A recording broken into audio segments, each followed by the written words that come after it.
دو چشمی کاف، دو نقطے والی کاف کے ساتھ، کین قا آخر میں این پہ سٹاپ ہوگا، بنو ندیر، سواد دعا والی، بنو نذیر یا بنو ندیر، اور بنو قریظہ، یہ بھی دو کاف جو ہوتی ہے نقطوں والی، قریظہ، اور تو زوا اور ہا پہ ختم ہوگا، کیونکہ جب ہم نے شروع میں ہم نے لکھا تھا نا تو تینوں قبیلوں کے نام میں نے غلط لکھے تھے، تو اس لیے آپ کو میں کلیئر بتا رہی ہوں کہ جو غلطی میں نے کی آپ نہ کریں۔ اور دو قبیلے جو تھے وہ انصار کے آباد تھے، بنو اوس اور بنو خزرج، اور یہ عرب قبیلے تھے بہت پرانے، حضرت عیسیٰ علیہ السلام کے زمانے سے بھی پہلے مدینہ میں آ کر آباد ہو گئے تھے۔ جب ہم صورت پہنچیں گے سبا میں، سلیمان علیہ السلام اور ملک سبا جو کہ یمن میں ہے، وہاں پر ایک ڈیم بنایا تھا اور ڈیم سیلاب آیا تھا، ڈیم ٹوٹ گیا تھا، تو یہ لوگ دو قبیلے جو تھے مدینہ میں آ کر آباد ہو گئے تھے۔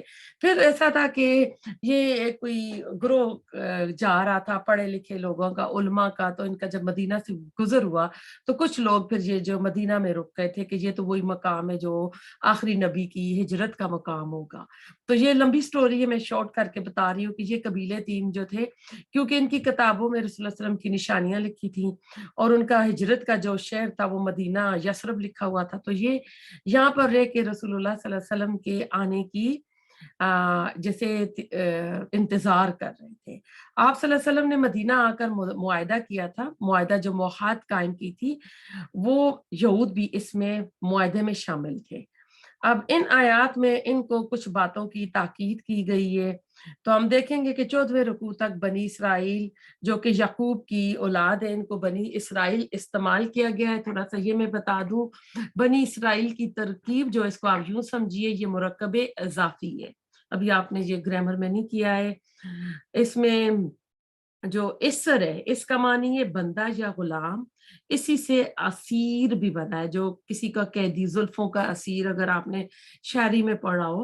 اور لفظ ایل آیا ہے، یہ عبرانی زبان میں اللہ سبحانہ تعالیٰ کے لیے آتا ہے، چنانچہ اسرائیل کا ترجمہ ہوگا عبداللہ، یعنی اللہ کا غلام، اللہ کا بندہ، اللہ کی اطاعت کرنے والا۔ اسرائیل جو تھا یہ لقب تھا حضرت یعقوب علیہ السلام کا، اور حضرت یعقوب علیہ السلام جو تھے یہ حضرت اسحاق علیہ السلام کے بیٹے تھے۔